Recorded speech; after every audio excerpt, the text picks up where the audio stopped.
कोणत्याही प्रकारची गर्भनिरोधक साधनं न वापरता आणि त्याला गर्भधारणा होत नाही, त्याला वंध्यत्व असं म्हणतात. काही कारणं स्त्रियांच्या मध्ये असतात. लग्नाच्या आधी अशा काही गोष्टी जाणवतात. आपल्या शरीरामध्ये हार्मोन्सची एक अशी पातळी येते, काही आजारांची लक्षणं आपल्याला दिसतच नाही. एखादा माणूस फार लुकडा असेल, दिसायला तो एकदम सुकडा दिसणार, तुम्हाला त्याला असं वाटणार की ह्याच्या अंगात काही त्राण आहे की नाही, त्याची शुक्राणूची रिपोर्ट अतिशय चांगली येते. जिस तरह की क्वालिटी चाहिए थी मुझे लगा था कि आपको कोई नहीं मिलेगा. लाईफस्टाईलमध्ये एक सगळ्यात महत्त्वाचा घटक ऍड करणं गरजेचं आहे, तो म्हणजे व्यायाम. कसं धोकादायक आहे. त्याला बऱ्याचदा लैंगिक समस्यांना बऱ्याच काळासाठी तोंड द्यावं लागतं. पुरुषांची जी कष्टाची कामं असतात ती शुक्राणूंच्या उत्पत्तीमध्ये बिघाड निर्माण करणार आणि अल्टिमेटली त्याला इन्फर्टिलिटी म्हणजे वंध्यत्व होणार.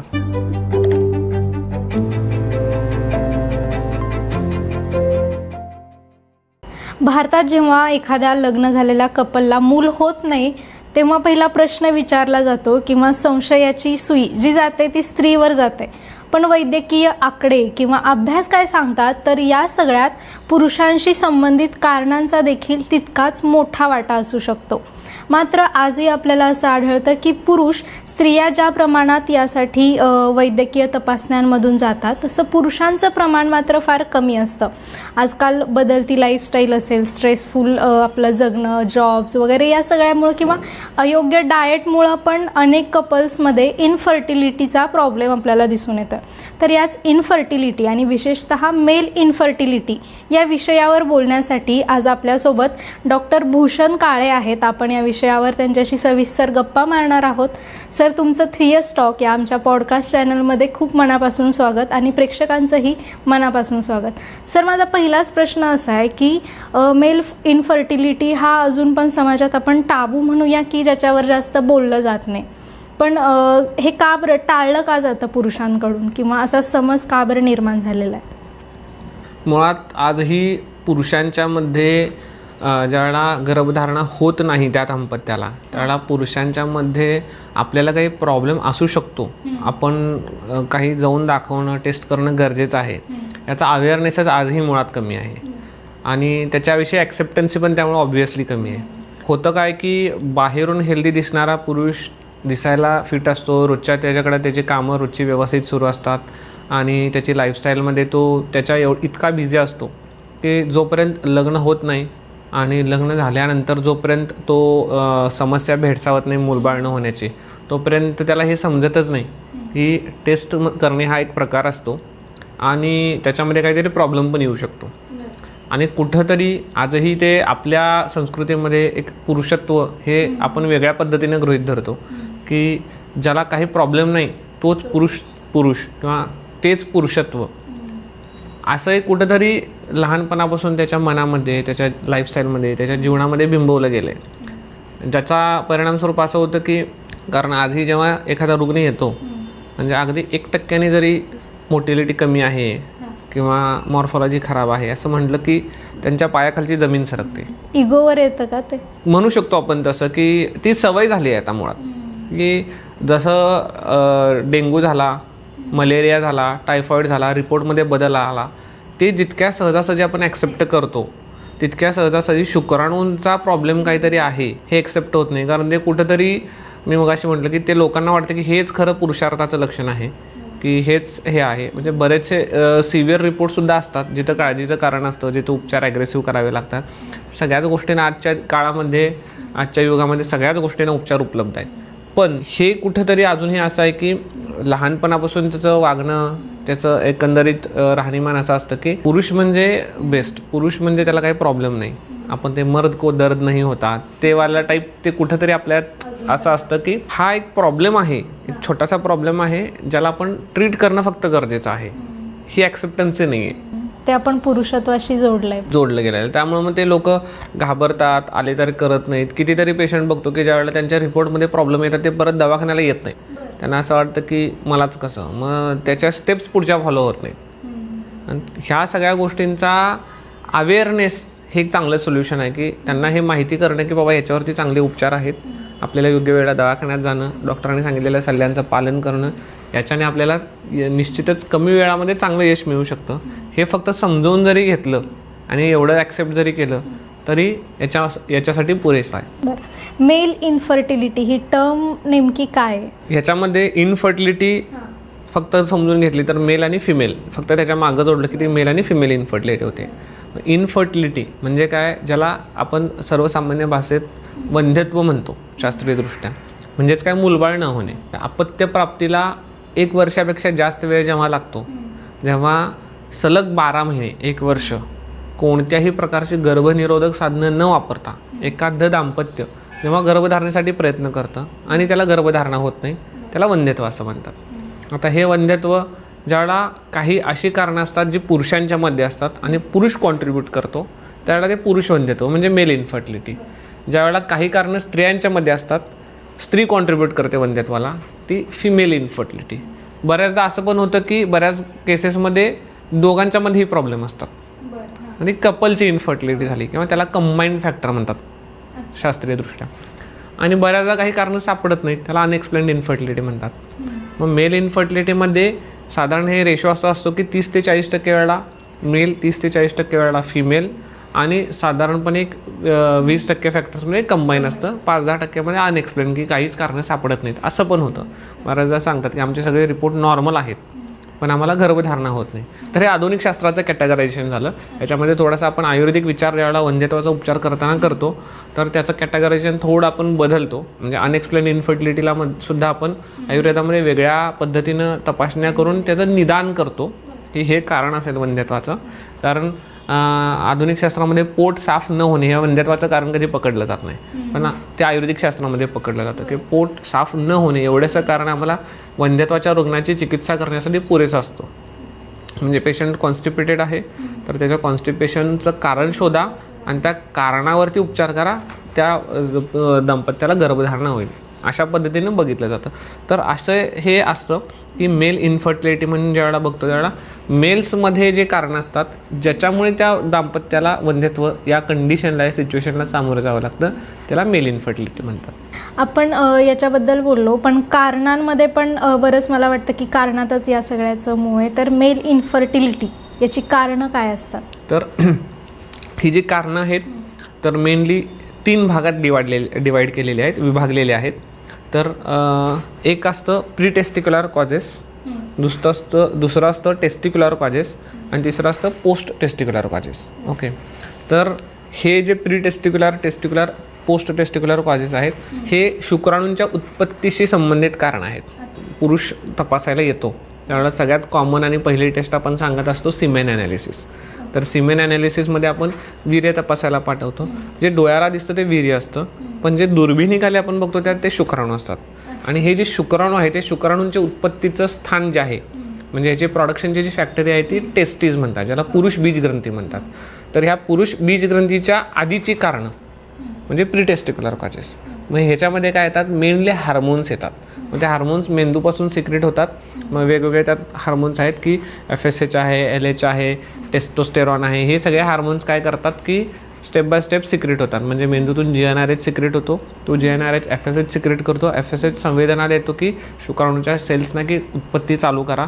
मग त्यावेळेला LH नावाचा हार्मोन परत सिक्रेट होतो, तो टेस्टोस्टेरॉन वाढवतो, जे टेस्टोस्टेरॉन टेस्टीजमध्ये असतात पुरुष बीजग्रंथीमध्ये, आणि ते त्या दोघं मिळून मग ते शुक्राणूंची उत्पत्ती तयार व्हायला पुढं मदत करतात. तर हे जे सगळे घटक आहेत म्हणजे हार्मोन्स आहेत हे मेंदूमध्ये तयार होतात, म्हणून याला प्रीटेस्टिक्युलर कॉजेस म्हटलेले आहेत. मेनली हार्मोनल कॉजेस असतात. त्याच्यामध्ये परत 2 प्रकार असतात की ॲक्वायर्ड आणि कंजेनायटल. म्हणजे जन्मजातच काहीतरी हार्मोन्सच्या उत्पत्तीमध्ये बिघाड आहे. जन्मजात काही अशी कारणं आहेत की ज्याच्यामुळे त्याच्या शरीरामध्ये जे हार्मोन्स शुक्राणूंच्या उत्पत्तीला मदत करण्यासाठी लागतात ते त्याच्या शरीरात बनतच नाहीत. काही ॲक्वायर्ड कॉजेस आहेत.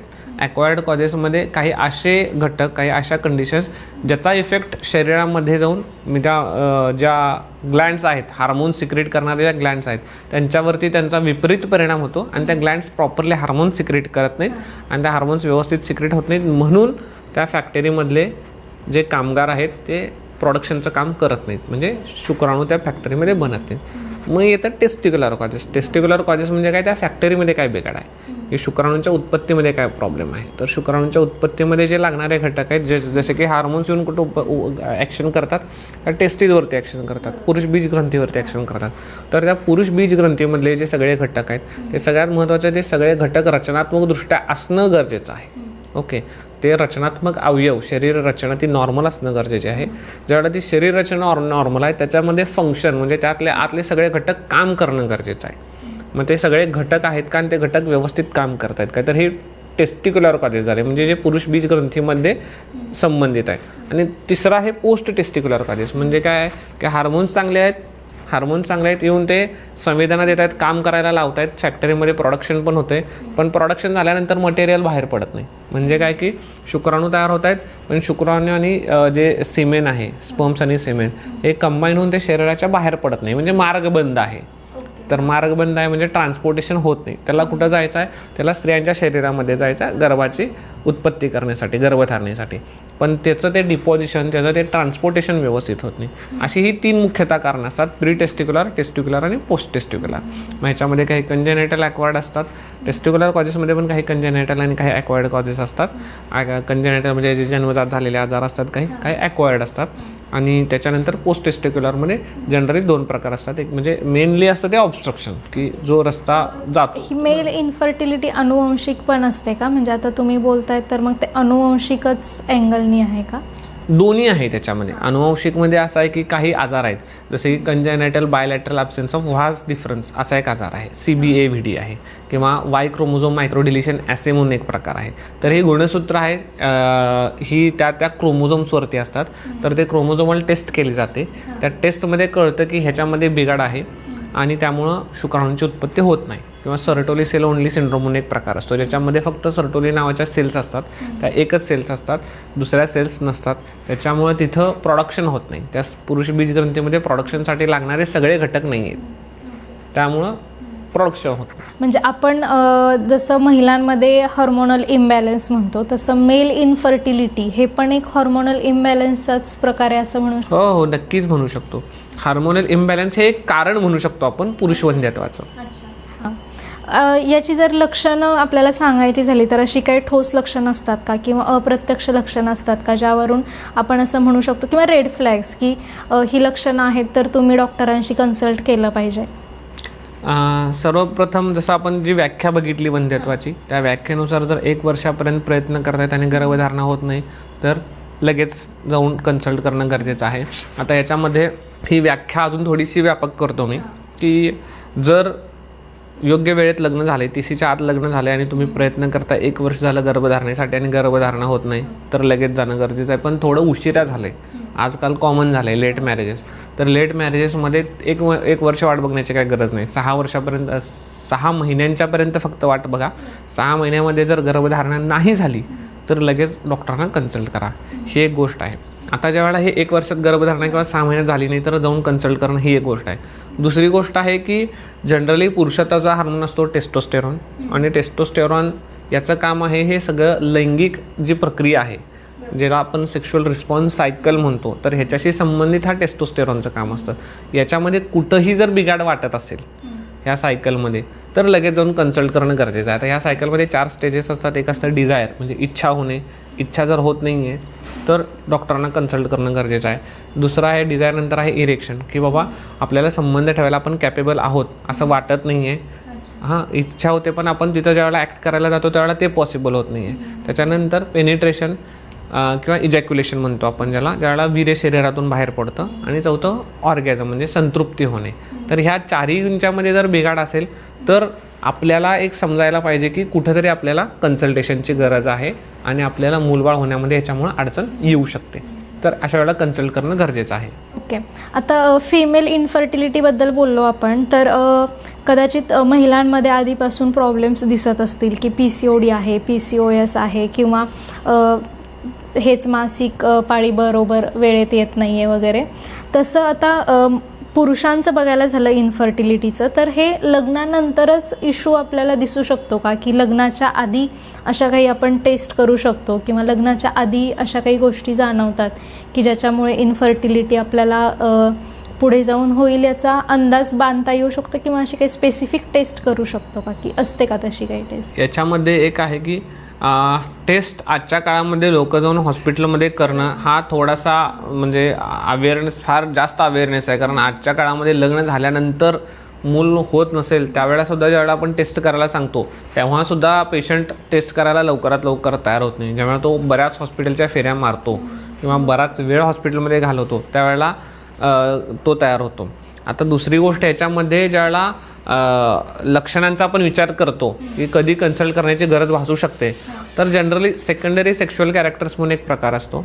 सेकंडरी सेक्शुअल कॅरेक्टर्स म्हणजे काय की ज्यावेळेला आपल्या शरीरामध्ये हार्मोन्सची एक अशी पातळी येते ज्याच्यामध्ये आपल्याला लैंगिक प्रक्रियेशी संबंधित जे बदल आहेत शरीरांच्यामध्ये ते होतात. तर कॉमनली काय आहे, पुरुषांच्यामध्ये दाढी मिशांची उत्पत्ती होणे. ओके, तर योग्य वयामध्ये आल्यानंतर दाढी मिशांचे केस येणे, काखेतले केस येणे, जननांगांशी संबंधित केसांची उत्पत्ती होणे, हे जर व्यवस्थित होत असेल तर ठीक आहे. पण ते जर उत्पन्नच होत नसतील तर ते एक लक्षण आहे की तिथं जाऊन कन्सल्ट करायला पाहिजे. दुसरं आहे की पुरुष बीजग्रंथीची आपण स्वतः टेस्ट करू शकतो. आता स्त्रियांच्यामध्ये बऱ्याचदा बोललं जातं की स्त्रियांनी स्तनांची टेस्ट करणं गरजेचं आहे, स्वतःच्या स्तनांचं परीक्षण वेळोवेळी करणं गरजेचं आहे. सेम पुरुषांच्यामध्ये सुद्धा आहे की पुरुषांच्यामध्ये पुरुष बीजग्रंथी, ज्यांना दोन्ही बाजूला पुरुष बीजग्रंथी आहेत की नाही हे पुरुषाला स्वतः समजू शकतं. जर एखादं पुरुष बीजग्रंथीमध्ये बीजग्रंथी आलेली नसेल तर त्याला अनडिसेंडेड टेस्टिस म्हणतात. तर अशा वेळेला थोडंसं योग्य वेळेला उपचार करणं, योग्य वेळेला तपासण्या करणं हे फायदेशीर ठरू शकतं. तिसरं आहे की त्या टेस्टिसमध्ये पेन, वृषणग्रंथींच्यामध्ये वेदना होतात, तर अशी काय लक्षणं असतील तर त्या लक्षणांच्या वेळेला सुद्धा कन्सल्ट करणं गरजेचं आहे. चौथा आहे की व्हेरिकोसिल म्हणून एक प्रकार असतो ज्याच्यामध्ये रक्तवाहिन्या ज्या असतात पुरुष बीजग्रंथीकडून वर जाणाऱ्या त्या रक्तवाहिन्या विस्फारित होतात, थोड्याशा फुगतात. तर ते पण खोकताना शिंकताना जाणवतं, फुगीरपणा आलेला लक्षात येतो. तर ते जर असेल, आपल्याला जर डायग्नोज करता आलं नाही तरी आपल्याला थोडं जरी वेगळं वाटलं तरी आपण त्या डॉक्टरांना कन्सल्ट करणं आणि त्याचं निदान करून घेऊन उपचार करणं हे जरी केलं तरी म्हणजे भरपूर आहे ह्याच्यामध्ये. अच्छा, ओके. आता इनफर्टिलिटीला जोडून म्हणूया किंवा तो विषय निघाला की इम्पॉर्टन्सीचा पण विषय निघतो, तर ह्या दोन्ही गोष्टी कशा वेगळ्या आहेत किंवा यांचा काही संबंध आहे का? म्हणजे खूप सुंदर प्रश्न आहे, कारण बऱ्याच पुरुषांना हेच समजत नाही की इनफर्टिलिटी आणि इम्पोर्टन्सीमध्ये फरक आहे. आता इनफर्टिलिटी जिथं आपण विचार करतोय तिथं लैंगिक समस्या असायलाच पाहिजेत असं काही नाही आहे. इनफर्टिलिटीमध्ये he will be able to copulate, म्हणजे त्याला शरीर संबंध ठेवता येण्याची क्षमता त्याची चांगली असू शकते. व्हेरॅज इम्पोर्टन्सीमध्ये ज्यावेळेला आपण विचार करतो, इम्पोर्टन्सीमध्ये त्याचे शुक्राणू चांगले असतील कदाचित, पण त्याचे सिमेन, स्पर्म सगळं त्याचं व्हॉल्यूम सगळं चांगलं असेल, काउंट, मोटिलिटी, मॉर्फॉलॉजी सगळे त्याच्यात चांगलं असेल, पण त्याला कॉन्टॅक्टच ठेवता येत नाही, म्हणजे त्याला शरीर संबंधच ठेवता येत नाही.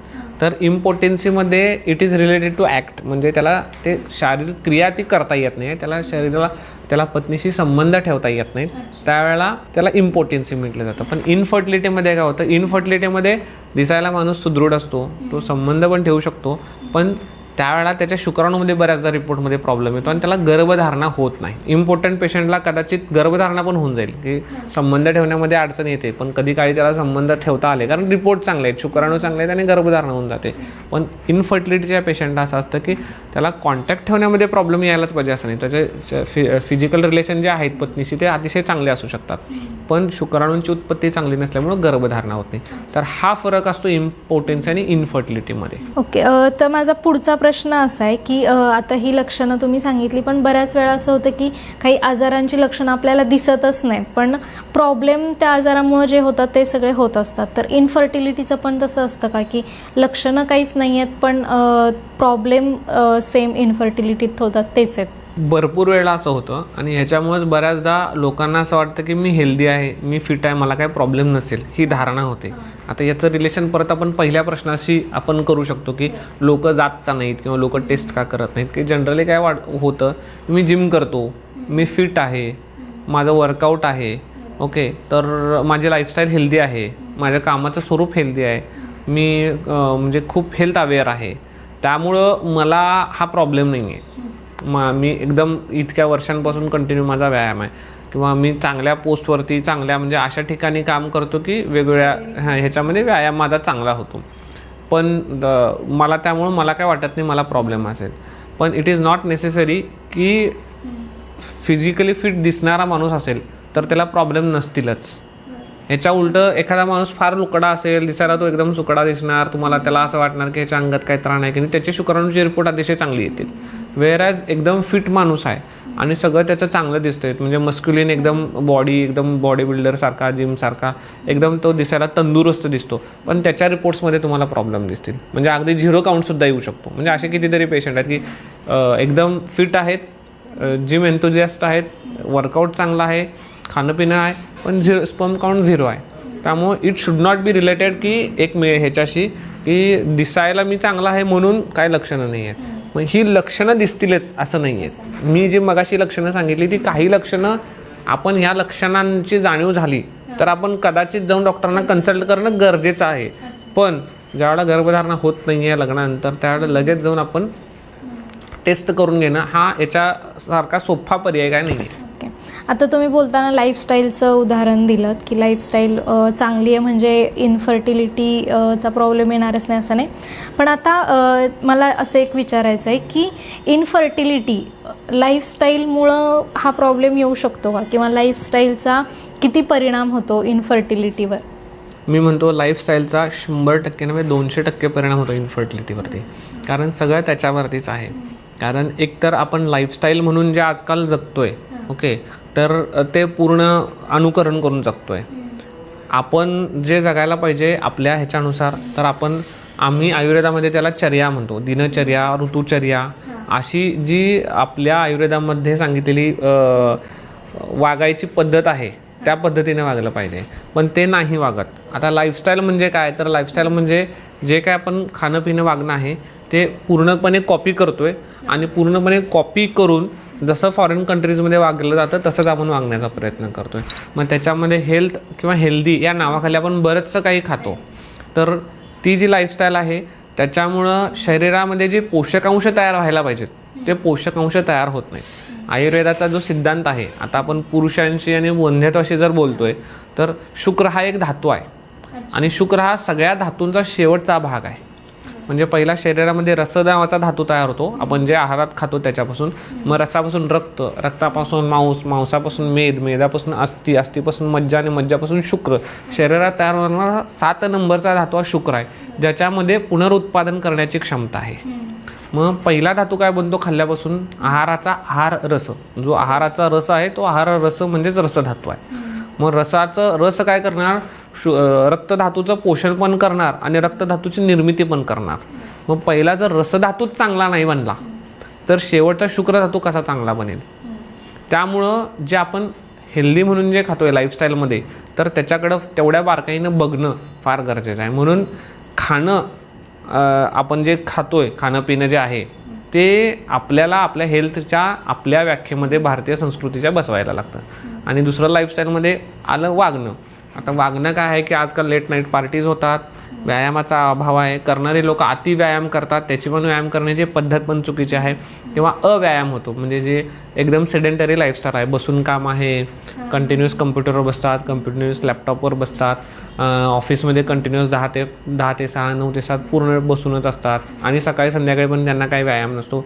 अशा लोकांना हे लाईफस्टाईल डिसऑर्डर्स होतात, आणि त्याचा परिणाम म्हणून इनफर्टिलिटीला सामोरं जावं लागतं. आता 10-15 वर्षांपूर्वीचा आपण जर विचार केला तर तेव्हा पण अशा केसेसचं प्रमाण कमी होतं, की आता आपण त्याच्यावर थोडं तरी का होईना आपण बोलायला लागलो आहे म्हणून त्या केसेस दिसत आहेत. म्हणजे प्रमाण वाढलं आहे की आपण बोलतोय की लाईफस्टाईलमुळेच हा चेंज झालेला आहे?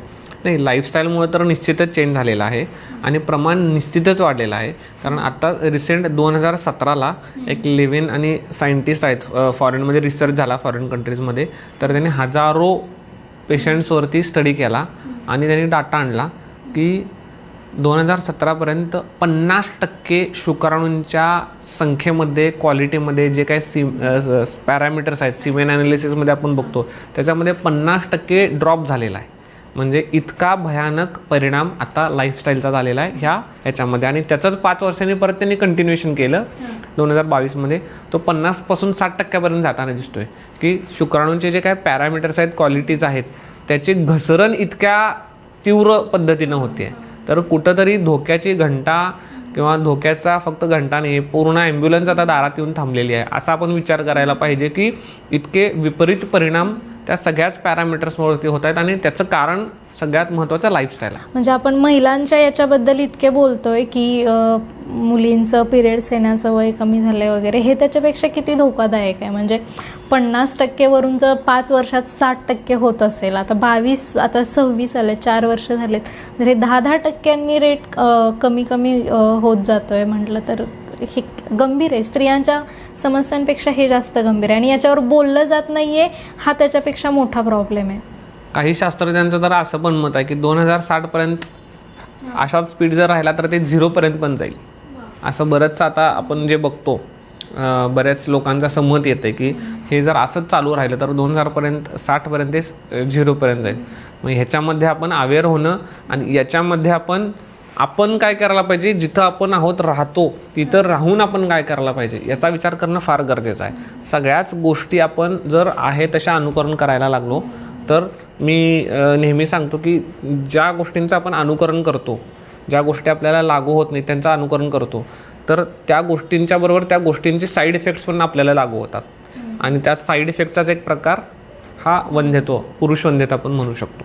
आता मला दुसरा याच्याच रिलेटेड लाईफस्टाईलचं बोलतोय आपण तर विचारायचं की स्मोकिंग, ड्रिंकिंग किंवा ॲडिक्शन दुसरं कुठल्या पण गोष्टींचं असेल ते, तर त्याच्यामुळे इनफर्टिलिटीवर काही परिणाम होतो का, फर्टिलिटीवर काही परिणाम होतो का? आता जनरली स्मोकिंग म्हणजे हे टोबॅकोशी संबंधित असतं आणि अल्कोहोल हे लिव्हरशी संबंधित असतं आणि स्मोकिंगमधलं जे टोबॅको आहे हे ब्लड व्हेसलशी संबंधित असतं.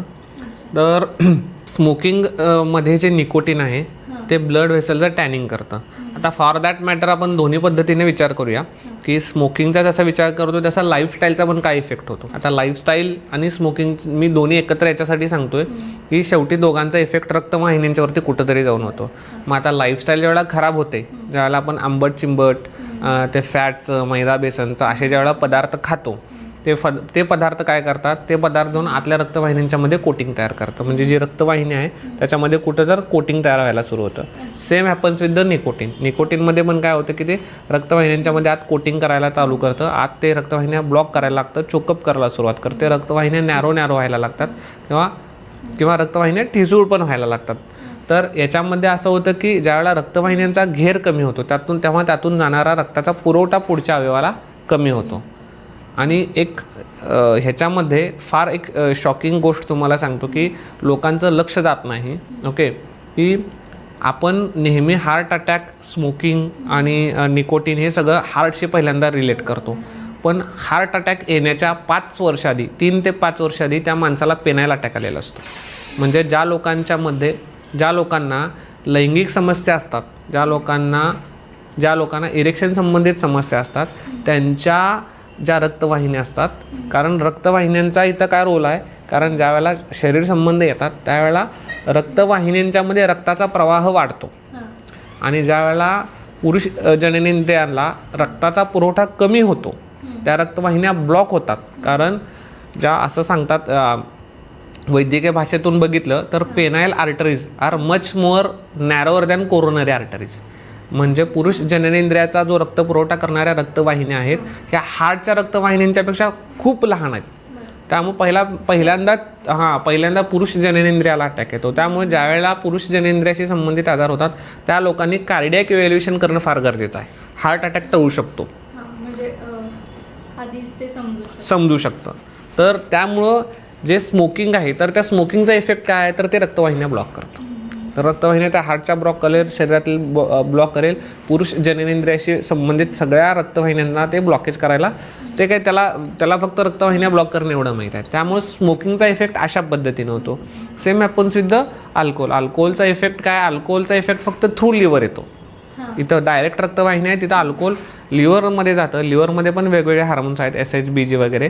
तर या हार्मोन्सवरती ते इफेक्ट करतं आणि हार्मोनल इम्बॅलन्स पण क्रिएट करतं, लिव्हर पण खराब करतं आणि ते अल्टिमेटली त्याच्या जर गुणानुसार आपण बघितलं तर आम्ही आयुर्वेदामध्ये गुणसिद्धांतावरती आणि त्रिदोष सिद्धांतांच्यावरती काम करतो. त्याचे जे गुण आहेत ते शुक्र धातूच्या अपोजिट गुण आहेत सगळे. कशाचे? दोन्ही, स्मोकिंगचे पण, निकोटीनचे पण आणि अल्कोहोलचे पण. त्याच्यामुळे ते विपरीत गुणाने तिथं त्या ज्या प्रोसेस आहे जी रसापासून शुक्रधातूच्या निर्मितीची, त्या रसापासून शुक्रधातूच्या निर्मितीची पूर्ण प्रोसेस खराब करून टाकतं आणि त्या पुरुषाला वंध्यत्वासारख्या समस्येला सामोरं जावं लागतं. आता आपण लाईफस्टाईलचाच मुद्दा घेतला आहे, तर महिलांमध्ये बऱ्यापैकी असं होतं किंवा मी असं ऐकलेलं आहे की प्लास्टिक कॉस्मेटिकमध्ये असतं, याच्यात असतं, त्याच्यात असतं. तर पुरुषांमध्ये पण म्हणजे प्लास्टिकचा वापर सगळीकडेच आहे किंवा आपण प्रदूषणाचा इंडेक्स बघितला तर शहरांचा बऱ्याच आता प्रदूषणाचा इंडेक्स खूप वाढलेला आहे आणि पुरुष बाहेर असतात, महिलाही असतात, पण पुरुषांची जी कष्टाची कामं असतात त्या पुरुषांमध्ये असे काही आजार स्पेसिफिक म्हणजे इनफर्टिलिटीचा त्या पुरुषांना काही वेगळा धोका असतो का? किंवा पुरुषी कामं पुरुष जे कामं करतात बांधकाम व्यवसायातली असतील किंवा मजूर असतील किंवा जे रोज प्रवास करतायत, तर यांना काही वेगळा प्रदूषणामुळे धोका असतो का इनफर्टिलिटीचा? निश्चितच पुरुष असेल किंवा स्त्री असेल दोघांनाही काही घटक असे आहेत ज्यांचा कॉमन धोका असतो. जसं की आता झिनो इस्ट्रोजेन्सचा प्रभाव स्त्रियांच्यामध्ये असतो. सेम पुरुषांच्यामध्ये झिनो अँड्रोजेन्स नावाचा प्रकार असतो, त्याचा प्रभाव असतो. झिनो म्हणजे काय? ते डुप्लिकेट मिमिक करतात ओरिजिनल सारखं, आणि अँड्रोजेन्स म्हणजे पुरुषाशी संबंधित हार्मोन. सेम स्त्रियांच्यामध्ये झिनो इस्ट्रोजेन्स इफेक्ट करतात, पुरुषांच्यामध्ये झिनो अँड्रोजेन्स इफेक्ट करतात. यातील काही कॉमन घटक आहे, जसे की प्लास्टिकमध्ये बीपी असतं, बिस्फेनॉल ए असतं. तर हे प्लास्टिकच्या बॉटलमधून जे कोणी पाणी पितात त्यांच्या शरीरामध्ये मायक्रोप्लास्टिक जातंच. आता फक्त मायक्रोप्लास्टिक नाही, मायक्रोप्लास्टिक नॅनो प्लास्टिक सुद्धा जातं. आपण जे फूडला रॅपर्स वापरतो त्या फूडच्या रॅपर्स जे प्लास्टिकचे असतील तर ते गरम फूडमध्ये ते ॲब्झॉर्ब होतं, ते शरीरामध्ये जातं. सेम जस्ट लाईक स्मोकिंग आणि अल्कोहोलचा जेवढा आपण विचार करतो तेवढाच इम्पॅक्ट तिथं या सगळ्या घटकांचा असतो. याच्यामध्ये दुसरं तुम्ही आता म्हटलं की प्रवास करतात किंवा कामावरती जातात, तर याच्यामध्ये बऱ्याचदा असं असतं की प्लास्टिक जाळलं जातं. प्लास्टिक जाळलं की त्यातून डायऑक्सिन येतं, ते शरीरामध्ये जातं. त्याचा सुद्धा इफेक्ट हार्मोनल इम्बॅलन्सतून शुक्राणूच्या उत्पत्तीवरती त्याचा इफेक्ट येत असतो. याच्याबरोबर बऱ्याच ठिकाणी कामावरती हार्बिसाइड्स आहेत, पेस्टिसाइड्स आहेत, त्यांचा डायरेक्ट संबंध येतो आणि ते विषारी स्वरूपात शरीरामध्ये जातात ज्यावेळेला प्रमाणापेक्षा बाहेर जातात. बऱ्याचदा हेवी मेटल्स असतात वातावरणामध्ये, ते शरीरामध्ये जातात. हे through hormonal imbalance they will effect on the spermatogenesis. म्हणजे पहिल्यांदा शरीरामध्ये जे काय हार्मोन्स आहेत त्यांचं सगळं काम बिघडवणार आणि त्यानंतर ते काय करणार की शुक्राणूंच्या उत्पत्तीमध्ये बिघाड निर्माण करणार आणि अल्टिमेटली त्याला इनफर्टिलिटी म्हणजे वंध्यत्व होणार. आता बऱ्याच पुरुषांची दिनचर्या अशी असते की म्हणजे सकाळी उठून ऑफिसमध्ये जायचं आणि 8-8 तास बसून तिथेच काम करायचं, तुम्ही पण आत्ता बोललात. मग त्याच्यातूनच ओबेसिटी वगैरे हे सगळे प्रॉब्लेम येतात. तर हे आजार कितपत इनफर्टिलिटीकडे घेऊन जातात किंवा अगदी अर्ली एजमध्ये BP असेल, डायबिटीज असेल, हे प्रॉब्लेम सुरू झालेत, तर हे आजार इनफर्टिलिटीला कारणीभूत ठरतात का? किंवा त्याच्यात काही लक्षणं असतात का जी इनफर्टिलिटी पुढे येणारी वाचवू शकतील? निश्चितच. आता जे सिडेंटरी लाईफस्टाईलचं तुम्ही म्हणताय तर याच्यामध्ये मेटाबॉलिक डिसऑर्डर्स म्हणतो आपण याला, ठीक आहे. म्हणजे त्याचं एक उदाहरण आहे की BP ब्लड प्रेशर आहे, त्याचं दुसरं उदाहरण आहे की डायबिटीज. आणि ह्या दोघांचा एक मधली जी थिन लाईन म्हणा किंवा ज्या दोघांना जोडणारा दुवा म्हणा तो आहे वेट, म्हणजे वजन वाढलेलं, ओबेसिटी. तर हे सगळे हातात धरून चालणारे आजार आहेत. तर हे ज्यावेळेला सिडेंटरी लाईफस्टाईल होते त्यावेळेला बसून बसून मेटाबॉलिक डिसऑर्डर्स म्हणतो आपण याला, किंवा हे metabolic disorders are again lifestyle disorders. म्हणजे लाईफस्टाईल तुमची खराब झाली, लाईफस्टाईल खराब झाल्यामुळे तुम्हाला मेटाबॉलिक डिसऑर्डर झाले आणि मेटाबॉलिक डिसऑर्डर्सचा निश्चितच इनफर्टिलिटीमध्ये रोल राहतो. आता याच्यामध्ये एक सगळ्यात कॉमन लक्षण असतं मेटाबॉलिक डिसऑर्डर्समध्ये, तो म्हणजे उत्साह कमी होणं. आता शरीरामध्ये उत्साह टिकवून ठेवण्याचं काम आहे टेस्टोस्टेरॉन या नावाच्या हार्मोनचं. ज्यावेळेला हे वेट वाढतं आणि उत्साह कमी होतो त्यावेळेला अल्टिमेटली तुमच्या टेस्टोस्टेरॉन बिघडल्याचं लक्षणच तुम्हाला दिसतं. त्यामुळे इथं तुम्हाला धोक्याची घंटा समजून तुम्हाला इथं कन्सल्ट करणं पण गरजेचं आहे, लाईफस्टाईल चेंज करणं पण गरजेचं आहे. आणि लाईफस्टाईलमध्ये एक सगळ्यात महत्त्वाचा घटक ॲड करणं गरजेचं आहे, तो म्हणजे व्यायाम. अपार्ट फ्रॉम काम व्यायाम पाहिजे. लोकांना ज्यावेळेला आम्ही सांगतो की तुम्ही व्यायाम करा, लोकांची रिॲक्शन अशी असते की हो सर आम्ही काम भरपूर करतो. काम हे आणि व्यायाम हे दोन वेगळ्या गोष्टी आहेत. जरी तो शेतकरी असेल, जरी तो शेतात जाऊन काम करत असेल तरी ते काम आहे, तो व्यायाम नाही आहे.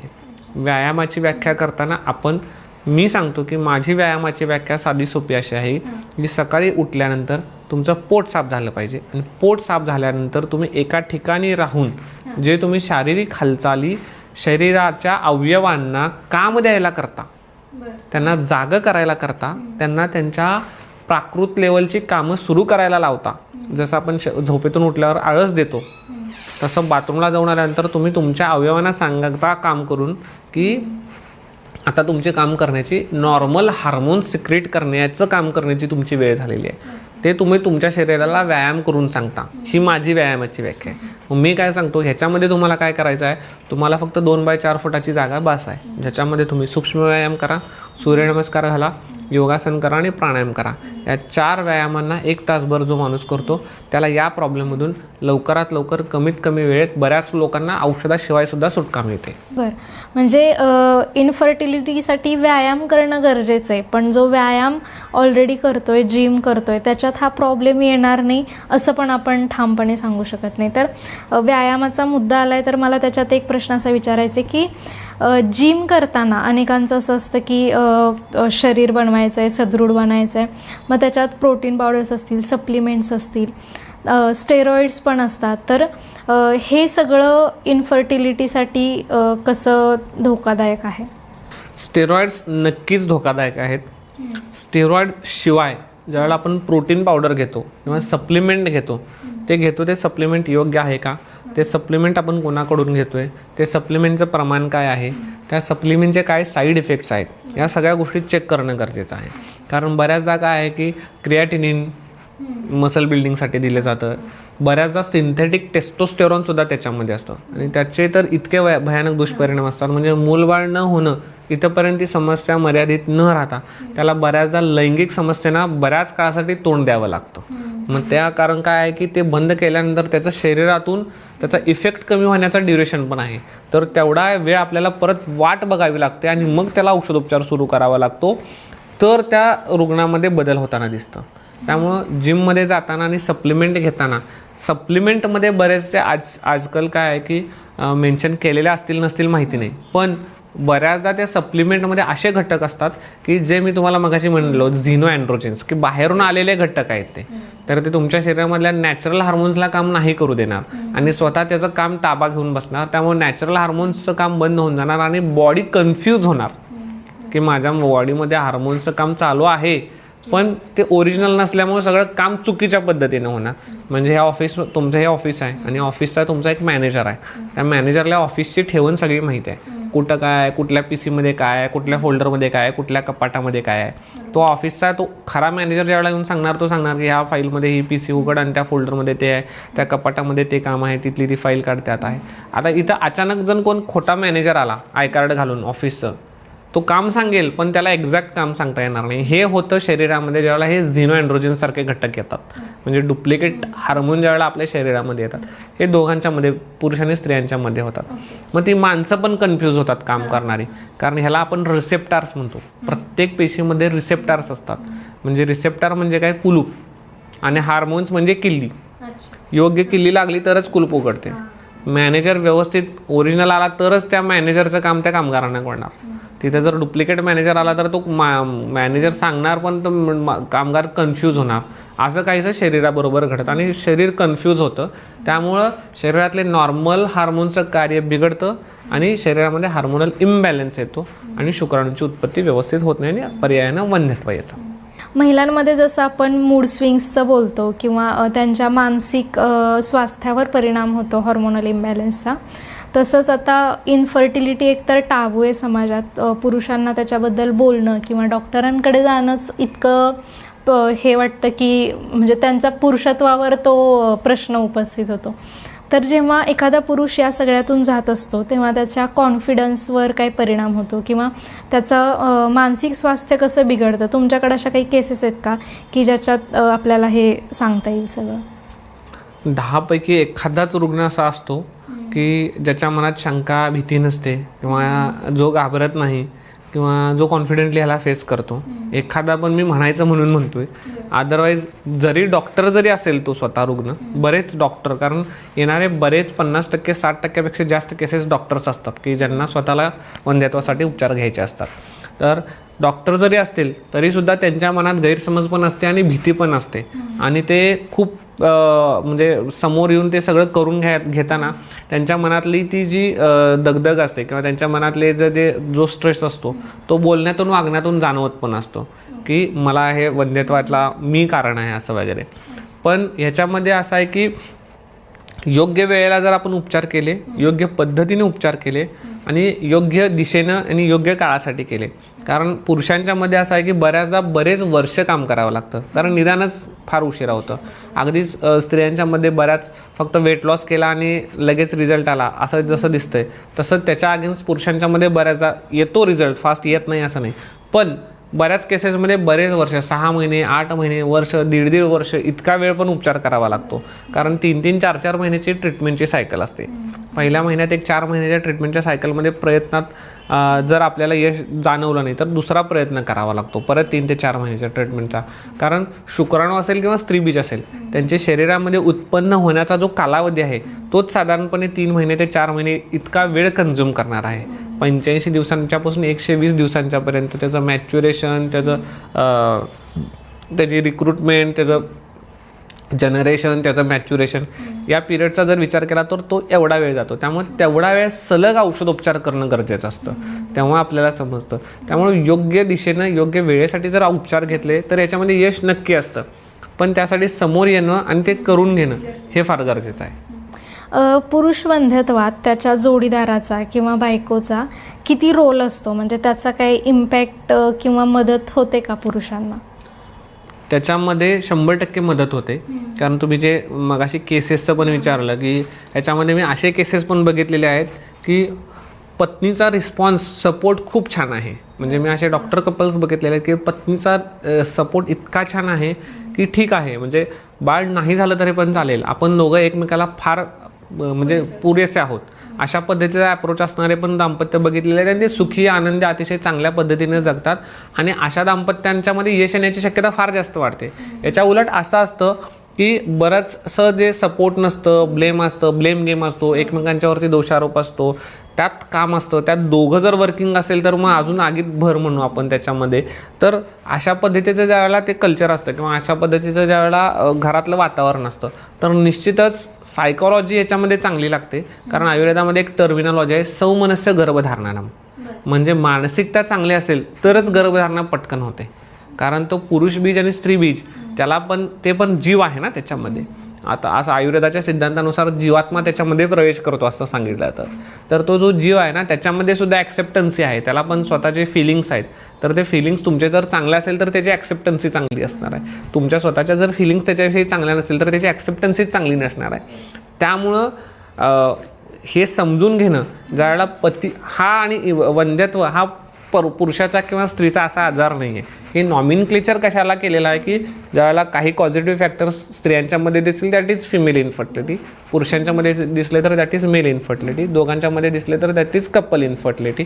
पण हा आजार आहे आणि हा पर्टिक्युलर पुरुषाचा किंवा स्त्रीचा असं नाही आहे. हे पहिल्यांदा जर समजून घेतलं तर हा प्रवास निश्चितच सोपा होतो.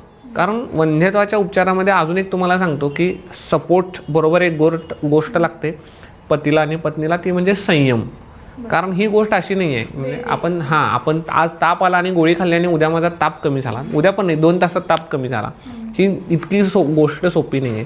कारण 3-3, 4-4 महिने जर नॉर्मल सगळं असताना त्या पुरुष बीजाला किंवा त्या स्त्री बीजाला उत्पन्न व्हायला 3-3, 4-4 महिने लागत असतील तर ॲबनॉर्मलमध्ये नक्कीच तो 3-4 महिन्यात तयार होणार नाही. पहिला जे ॲबनॉर्मल आहे ते नॉर्मल करायला पाहिजे. नॉर्मल केल्यानंतर त्याचा रिस्पॉन्स येतो का ते बघितलं पाहिजे. तर ही प्रोसेस लेंदी असते. म्हणून मी माझ्या पेशंटना सुद्धा मी नेहमी हे सांगतो की तुम्हाला सगळं सांगितलेलं समजतं, ऐकायला छान वाटतं, सोपं वाटतं, पण सगळ्यात महत्त्वाची गोष्ट असते ती म्हणजे पेशन्स, संयम ठेवून. कारण दुसऱ्यांदा, तिसऱ्यांदा, चौथ्यांदा तुम्ही जेव्हा जाता त्यावेळेला तुम्हाला ते मोनोटोनस वाटतं. रोज त्याच हॉस्पिटलमध्ये जाणं, रोज तिथंच तेच उपचार करणं, उपचारांच्यामध्ये रोज नवीन बदल नसतात. डॉक्टरांचे रोज भेटून डॉक्टर रोज नवीन बोलणार नाहीत, तुम्हाला फक्त जाणे, ट्रीटमेंट करून घेऊन येणे. मग याच्यामध्ये लोकांचा संयम ढासळतो आणि एकदा संयम ढासळला तर मग परत तिथंच येतो आपण, सौमनस्य गर्भधारणा हे अचीव होत नाही. त्यामुळं जवळपास ते एक आपण इमेज बघतो नेहमी की असं त्या बाजूला हिऱ्याची खाण आहे आणि खणत खणत एक माणूस त्याच्या जवळपर्यंत पोचलाय आणि तो काय हाताला लागत नाही म्हणून परत जातोय, पण एक फक्त त्यानं जर गाव घातला असता तर पलीकडे हिऱ्याची खाण असते. असं प्रेग्नन्सीच्या पेशंट्समध्ये मला बऱ्याचदा बघायला मिळतं. म्हणजे असे पण केसेस आहेत की 6-7 महिने ट्रीटमेंट घेतले आणि काहीतरी कारणानं 8व्या महिन्यात यायला जमलं नाही आणि त्या महिन्यात गर्भधारणा झाली. असे पण पेशंट आहेत की 6-7 महिने ट्रीटमेंट घेतले, सर आता मला बास होत नाही, म्हणजे खर्च मला होणार नाही आणि म्हणून सोडला आणि 8व्या महिन्यात गर्भधारणा झाली. म्हणजे तो एक घाव घालायचा फक्त बाकी असतो.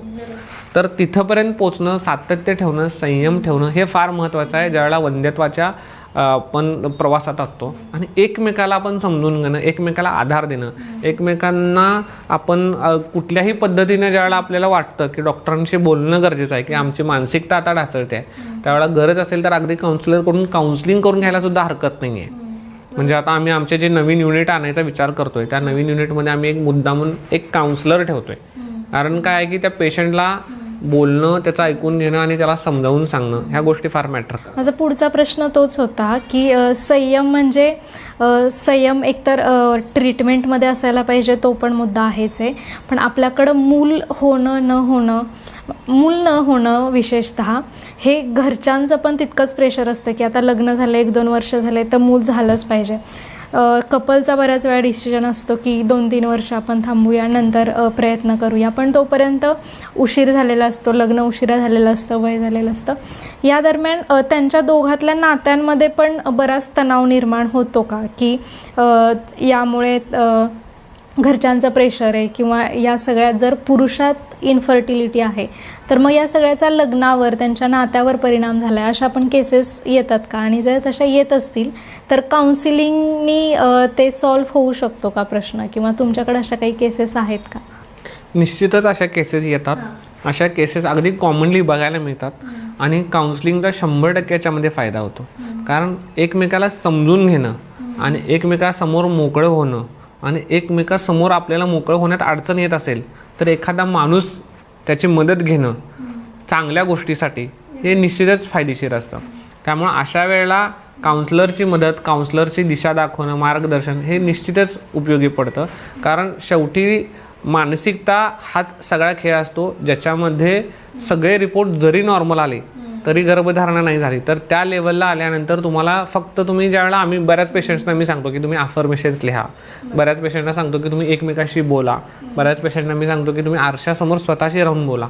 तर हे जे आहे याच्यामध्ये ते एक जे कनेक्शन एस्टॅब्लिश होतं, ब्रेनला चांगल्या गोष्टी अशा पद्धतीनं माहीत असतं की ते सेलिब्रेट करणं, बोललं, चांगलं हसून बोललं की ते ब्रेनला हे माहीत असतं की हसून बोलणं म्हणजे काहीतरी चांगलं होतं. तर त्या पद्धतीने ते ब्रेन ॲक्सेप्ट करतं, तुमची बॉडी ॲक्सेप्ट करते, तुमच्या लाईफमध्ये ते सगळ्या गोष्टी तुम्ही अट्रॅक्ट करताय. त्यामुळं एकमेकाशी चांगलं राहणं, वागणं हे अतिशय गरजेचं आहे. आणि गरज वाटल्यानं निश्चितच काउन्सिलरची मदत घ्यावी आणि निश्चितच त्याचा फायदा होतो. आणि अशा बरेच केसेस आहेत की जिथं फक्त त्यांना योग्य मार्गदर्शन दिलं आणि गर्भधारणा झाली, त्यांच्यातले डिस्प्यूट्स कमी केले आणि गर्भधारणा झाली. आता बऱ्याच वेळा आपल्या ज्या सवयी आहेत त्या पण आजारांशी कनेक्ट केल्या जातात, किंवा मग ते मीच आहेत की खरं आहे हे आपल्याला समजून घ्यायचं आहे. तर रात्री उशिरापर्यंत जागणं किंवा स्क्रीन, आता तो आपल्या रोजच्या जीवनाचाच भाग झाला आहे, तर मोबाईल, लॅपटॉप्स हे वापरल्यामुळं इन्फर्टिलिटीवर काही म्हणजे त्याच्यामुळे इन्फर्टिलिटी येते का? रात्रीच्या जागरणामुळे 100% ह्याच्यावरती इफेक्ट होतो. आणि दुसरी गोष्ट आहे, ज्यावेळेला आपण आधुनिक शास्त्राच्या चष्म्यातून बघतो ज्यावेळेला आपण रात्रीचं जागरण वारंवार करतो त्यावेळेला हार्मोनल सायकल, आपलं बॉडीची सर्कॅडियन रिदम म्हणून जो प्रकार असतो, हा सर्कॅडियन रिदम डिस्टर्ब होतो. सर्कॅडियन रिदम म्हणजे काय की सूर्योदय झाला, उठा, जागे व्हा, हे शरीराला माहिती आहे. सूर्यास्त झाला की आता जेवणाचं खाण्याचं काम संपलेलं आहे, मेटाबॉलिझमचं काम संपलेलं आहे, थोड्या वेळात आपल्याला झोपायचं आहे. कारण उठल्यापासून संध्याकाळी म्हणजे सकाळी सूर्योदयापासून सूर्यास्तापर्यंत शरीरामध्ये होणारे बदल, त्याची कामं वेगळी आहेत, सूर्यास्तानंतर वेगळे आहेत.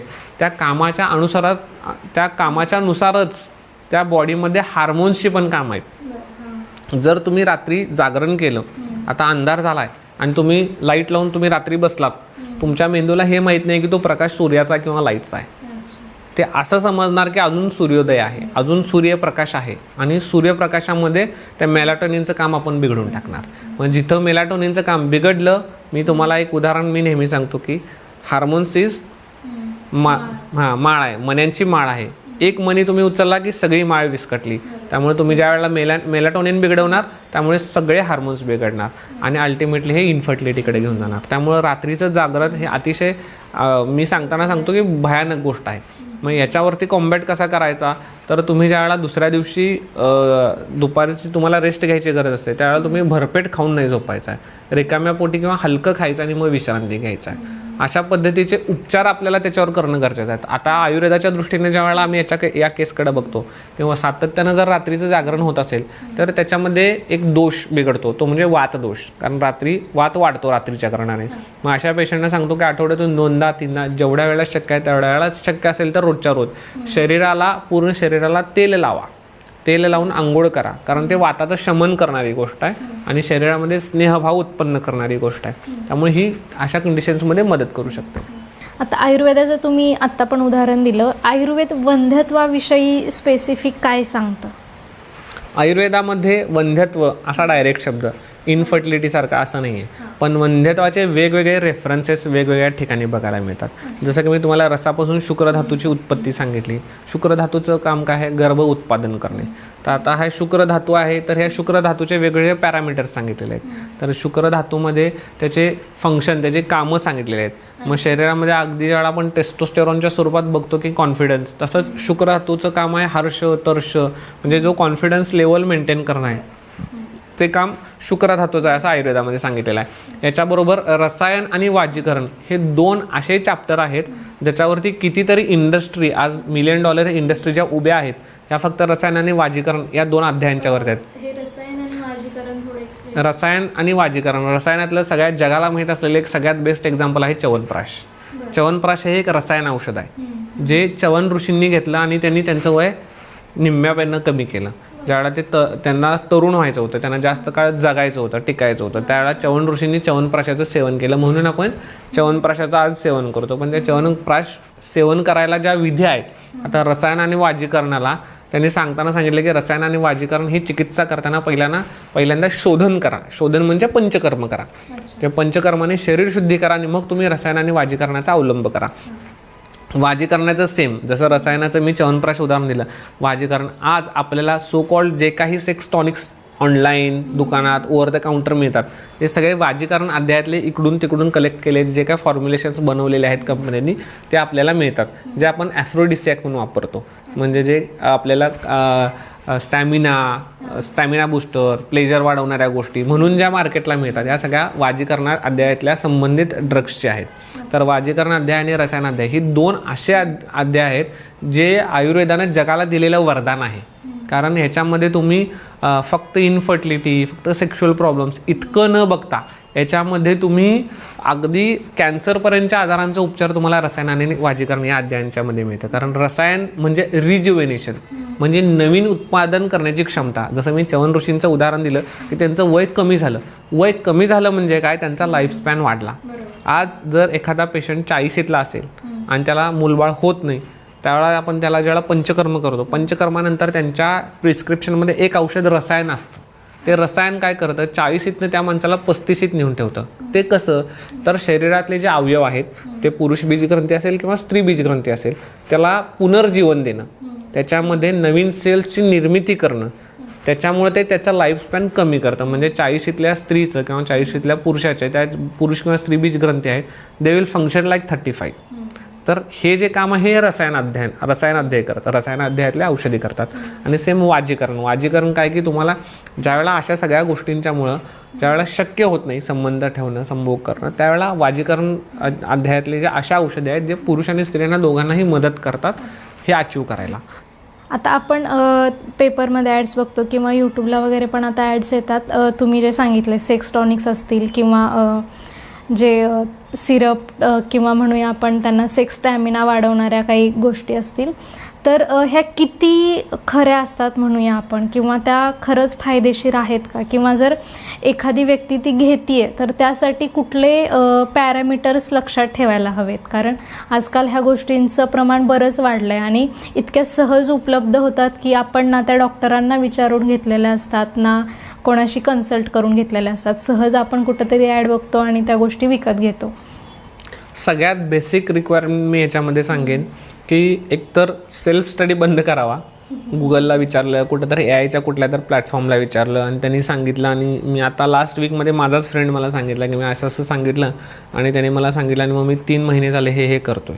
आता त्याचा दुष्परिणाम दिसतोय ती वेगळी गोष्ट आहे. पण हे करून म्हणजे जसा एखादा डॉक्टर यूट्यूबला सर्जरी अवेलेबल आहे म्हणून सर्जरी बघितली यूट्यूबवर त्यांनी जाऊन सर्जरी केलं असं जसं होत नाही, तसं ऑनलाईन काहीतरी सर्च केलं आणि सेल्फ प्रिस्क्रिप्शन केलं, that should not be done. Okay, तर ती फार महत्त्वाची प्रिरिक्विजिट आहे की हे पहिला समजणं. दुसरी गोष्ट आहे की ऑलवेज कन्सल्ट अ डॉक्टर. आणि कन्सल्ट अ डॉक्टर म्हणताना त्या डॉक्टरची डिग्री किंवा हे चेक करा, कारण आजकाल वनौषधी आणि ह्या असं पळवाटा काढून बरेच जण म्हणजे गल्लोगल्ली आज वंध्यत्वाचे क्लिनिक आहेत, गल्लोगल्ली इनफर्टिलिटीचे क्लिनिक आहेत. प्रत्येकजण डॉक्टरसारखा fertility expert, fertility coach, fertility therapist बऱ्याच त्यांनी पळवाटा काढून ते त्याच्यामध्ये कन्सल्ट करतायत आणि औषधं देत आहेत. तर ती पण खात्री करा, कारण याच्यामध्ये असं आहे ना की ही जी औषधं सांगितली मी, या औषधांच्या मध्ये ज्यावेळेला मी रसायन आणि वाजीकरण म्हटलं, मी मुद्दामून एक गोष्ट तुम्हाला सांगितली जी आचार्यांनी सांगितलेली आहे की शरीर शुद्धी करून करा, पंचकर्मानंतर याचा अवलंब करा, नाही तर मग रिझल्ट येत नाही. ते लोकांना पण माहिती आहे. मला बऱ्याचदा फोन येतात ऑनलाईन कन्सल्टेशनसाठी, सर मी हे सगळं खाल्लेलं आहे पण मला रिझल्ट आलेला नाही आहे. मग इथं दोन गोष्टी असतात. एक तर आहे की शोधन नसतं झालेलं, म्हणजे पंचकर्मातले जे गरजेचे पंचकर्म आहेत ते नसते झालेलं, आणि दुसरं असते क्वालिटी. ओके, कारण तुम्ही जर पोत्याने औषधं खाल्ली तर ते एकतर जी त्याची पूर्वकर्म त्याला जे सांगितलेलं आहे ते केलं नसेल तर त्याचा रिझल्ट येत नाही, आणि दुसरं त्याची जर क्वालिटी. कारण आज तुम्ही एक अश्वगंधाचं प्लांट घेतलं किंवा एक शतावरीचं प्लांट घेतलं तर मार्केटमध्ये वेगवेगळ्या रेटला एकच औषधी उपलब्ध आहे, त्या औषधींचे पावडर. तर हा क्वालिटीचा फरक आहे, हा सोर्सचा फरक आहे. तर ते जेन्युइन सोर्स कुठून आहे का? आता मी 10 औषधं बनवतो, मी 10 औषधं बनवून घेतो. तर मी जे 10 औषधं बनवतो त्यातलं रॉ मटेरियल काही मी कलेक्ट करतो, काही दुसऱ्यांच्याकडून आणतो. काही रॉ मटेरियल आम्हाला मिळत नाही, एखाद्या कंपनीकडनं मिळतं, तर स्पेसिफिक त्या कंपनीकडनं बनवून घेतो, कारण ती क्वालिटी मेंटेन करणं गरजेचं आहे. अन्यथा मग त्याचा परिणाम कुठेतरी रिझल्टमध्ये दिसतो, आणि रिझल्ट एक वेळ नाही आला एखाद्या ह्याला ठीक आहे, पण साईड इफेक्ट जर झाला तर साईड इफेक्ट झाल्यानंतर त्याच्यामध्ये फार मनस्ताप, फार शारीरिक ताप होतो. तर त्यामुळं मी असं सजेस्ट करेन सर्व व्ह्युअर्सना की कृपा करून डायरेक्ट सेल्फ स्टडी करून किंवा without prescription over the counter काहीही घेण्याच्या फंदात कधी पडायचं नाही. जायचं डॉक्टरांना म्हणजे योग्य डॉक्टरांचा सल्ला घ्या, त्यांच्याशी कन्सल्ट करा आणि मगच औषधोपचार करा. बरोबर. आपण सुरुवातीलाच एक प्रश्न घेतला होता इम्पोर्टन्सीचा आणि इन्फर्टिलिटीचा. तसंच आणखी एक आजकाल पुरुषांच्या अशाच टाईपच्या आजारांमध्ये एक ऐकायला भेटतं प्रोस्टेट कॅन्सर. तर मग ते काय आहे म्हणजे, आणि त्याचा आणि इन्फर्टिलिटीचा यांचा पण काही संबंध आहे का तसा? प्रोस्टेट कॅन्सर हे शक्यतो उतार वयात म्हणजे शेवटच्या काळामध्ये जास्त करून बघायला मिळतं, की ज्यावेळेला सगळ्या गोष्टी होतात 40-45 नंतरचा ह्या भागातला हा आजार आहे. त्याचा इन्फर्टिलिटीशी डायरेक्ट संबंध असा नसतो, पण काही क्वचित केसेसमध्ये प्रोस्टेट कॅन्सर हे कारण क्वचित केसेसमध्ये होऊ शकतं, पण प्रोस्टेट कॅन्सर हे डायरेक्टली तसं रिलेटेड नसतं. आणि प्रोस्टेट ग्रंथीचं काम पुन्हा बिघडणं, आणि त्याच्यामध्ये मी नेहमी सांगतो की आयुर्वेदिक सिद्धांतांचा याच्यामध्ये थोडासा विचार वेगळा होतो, की अगदी वेळेवर शिशूला न जाणं म्हणजे पोट साफ न होणं किंवा लघवीन न होणं याचा विचार कधी केला जात नाही की कॅन्सरपर्यंत असा आजार होऊ शकतो. पण आयुर्वेद त्या आजारांच्याकडे त्या दृष्टीनं बघतो, मग आम्ही चिकित्सासुद्धा त्या दृष्टीनं करतो. ओके. लग्नाच्या आधी फर्टिलिटी टेस्ट केली पाहिजे का, आणि केली पाहिजे तर ती कशी, आणि त्याचे काही मेजर्स असतात का? नाही, याच्यामध्ये असं आहे की फर्टिलिटी टेस्ट करणे किंवा न करणे जर आपण पुरुषांच्या संबंधित बोलतोय तर आज आपण जी लक्षणं चर्चा केली या लक्षणांच्या मध्ये कुठं आपल्याला वाटत असेल की पुरुष बीजग्रंथी नाही आहे, जाणवत नाही आहे, किंवा वेदना वारंवार होतात, किंवा एका बाजूला पुरुष बीजग्रंथी आहे एका बाजूला नाही आहे, ठीक आहे, किंवा व्हेरिकोसिल सारखी लक्षणं दिसतात, किंवा सेकंडरी सेक्शुअल कॅरेक्टर्सच डेव्हलप झालेले नाहीत, तर दीज आर द सिम्पटम्स की we should go and consult a doctor.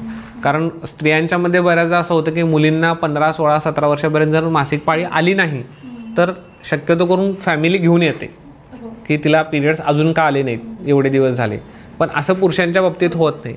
पण हे होणं गरजेचं आहे. त्यावेळेला सेकंडरी सेक्शुअल कॅरेक्टर्स की काखेतले केस, जननांगांचे केस किंवा दाढी मिशा येणे ह्या गोष्टी होत नाहीत, त्यावेळेला जाणवणं की आता बाबा शक्यतो आपल्याला जाऊन डॉक्टरला भेटण्याची आवश्यकता आहे, किंवा जननांगांशी संबंधित आजारांची लक्षणं. तुम्ही अत्यंत महत्त्वाचा हा मुद्दा सांगितला आता, कारण बऱ्याच वेळा असं आपल्याला होतं की प्रॉब्लेम जरी दिसत असला तरी आपल्याला त्याला ट्रीट कसं करायचं, किंवा आता एखादा आपल्या घरी भावाला किंवा नवऱ्याला जर असा प्रॉब्लेम दिसतोय तर त्याला ट्रीट कसं करायचं किंवा त्याच्याशी कसं वागायचं बोलायचं हेच आपल्याला माहीत नसतं. तर अशा वेळेत कसा सपोर्ट असला पाहिजे फॅमिलीचा किंवा पार्टनरचा पुरुषासाठी? जसं एखादा मगाशी मी सांगितलं की डेंग्यू मलेरिया झाला तर औषधोपचार करून बरं होतो, इतका सिम्पल अप्रोच ठेवावा. ठीक आहे, कंडिशन दिसते आहे, जाऊया कन्सल्ट करूया. कुठल्याही कंडिशनचं स्ट्रेस घेणे हे सोल्युशन असू शकत नाही, त्याचा विचार करत बसणे हे सोल्युशन असू शकत नाही. योग्य पायरी काय आहे, जाणे, डॉक्टरांना भेटणे, जो काय प्रॉब्लेम आहे त्या प्रॉब्लेमला फेस करणे, त्या प्रॉब्लेमच्या मुळापर्यंत जाणे, म्हणजे ज्या काही इन्व्हेस्टिगेशन तपासण्या डॉक्टर सांगतील त्या करून घेणे आणि जे योग्य उपचाराची दिशा आहे, जे काही ऑप्शन्स आहेत त्या ऑप्शन्सपैकी कुठला बेस्ट पॉसिबल ऑप्शन आपल्याला फिट होतो, आपल्या फायनान्शियल कंडिशनला, आपल्या फिजिकल कंडिशनला, आपल्या फॅमिलियल कंडिशनला, तो ऑप्शन ऑप्ट करणे आणि ट्रीटमेंट घेणे. हे खूप सोपं आहे, त्याला आपण अवघड करून घेतो. आपण तो एक टॅबू, एक ते पुरुषार्थ त्याच्याशी जोडल्यामुळं आपण तिथे अप्रोच करत नाही, हॉस्पिटलची पायरी चढत नाही किंवा आपण तो टेस्ट करायला घाबरतो. तर त्यात घाबरण्यासारखं काहीही नसतं. तो कॉमन प्रॉब्लेम असू शकतो, बऱ्याच लोकांच्यात कॉमन आहे. मी मगाशी सांगितलं की शुक्राणूंची क्वालिटी 50-60% जर खाली घसरली असेल तर बऱ्याच जणांना हा प्रॉब्लेम असतो. त्यामुळं आणि हा प्रॉब्लेम सगळ्यात चांगली गोष्ट, गुड न्यूज ही आहे की ट्रीटेबल आहे. त्यामुळे अजिबात न घाबरता फेस करणं आणि जाऊन योग्य वेळेत उपचार घेणं फार गरजेचं आहे. आता जे पुरुष किंवा मुलं हे पॉडकास्ट बघतायत त्यांना जर इनफर्टिलिटीचा धोका कमी करायचा आहे किंवा फर्टिलिटी टिकून राहावी यासाठी 5 टिप्स म्हणूया किंवा रोजच्या जीवनातल्या 5 सवयी बदलायच्या आहेत, तर त्या काय प्रायोरिटीने असायला पाहिजेत? ज्यावेळेला आपण पुरुषांच्या बाबतीत विचार करतो त्यावेळेला सगळ्यात महत्त्वाचं आहे की आपलं रिदम, सर्कॅडियन रिदम सेट करणं गरजेचं आहे. सर्कॅडियन रिदम सेट करताना सगळ्यात महत्त्वाचं सकाळी उठून रात्री झोपणं, ह्या 2 गोष्टी फिक्स करा. दुसरी गोष्ट मी सांगेन की मोबाईलचा वापर करताना, आता ह्या मुद्द्याकडे जायला मला आधीच त्या नाईट शिफ्टच्या याच्यावरून एक प्रश्न विचारायचा आहे. बऱ्याच जणांचं असं असतं की नाईट शिफ्ट असते, मग तुम्ही जो रिदम सांगताय तो याच्यात मेंटेन करणं बऱ्याच जणांना शक्य नसतं कामामुळं, तर तेव्हा तो कसा मेंटेन ठेवता येईल? ज्या वेळेला रुग्णाची कंडिशन एक्स्ट्रीम असते त्यावेळेला मी रुग्णाला सांगतो की जॉब चेंज कर, ह्याच्याशिवाय पर्याय नाही आहे. कारण त्याच्यासाठी मी काही करून, मी व्यायाम करून, मी ते काम करून त्याला त्याचा फायदा मिळत नाही. त्याच्या शरीरासाठी त्यानंच करावं लागेल. जसं पाय मोडला की त्यावेळेला आपण एक्सक्यूज देत नाही. प्लास्टर लावून घरात 21 दिवस बसतो, विश्रांती घेतो, त्यावेळेला आपल्याकडे एक्सक्यूज नसतो. तसा आपल्या इथं एक्सक्यूज द्यायला स्कोप येतो म्हणून आपण देतो. तर जर त्रास त्या लेवलचा असेल, प्रॉब्लेम त्या लेवलचे असतील की आपल्याला गरजेचं आहे, तर मी तो सल्ला देतो की इथं हा पर्याय, याच्याशिवाय पर्याय नाही आहे. पण जिथं मॅनेजेबल आहे तिथं मी सांगितलं की आपण काही पंचकर्मातल्या गोष्टी करू शकतो. त्यांनी अभ्यंगस्वेदन करणं गरजेचं आहे, त्यांनी नस्य नावाची ट्रीटमेंट आहे ते गरजेचं आहे. स्नेहभाव म्हणजे तेला तुपाचं जेवणात प्रमाण ठेवणं चांगलं गरजेचं आहे. दुपारी रिकाम्या पोटी रेस्ट करणं गरजेचं आहे.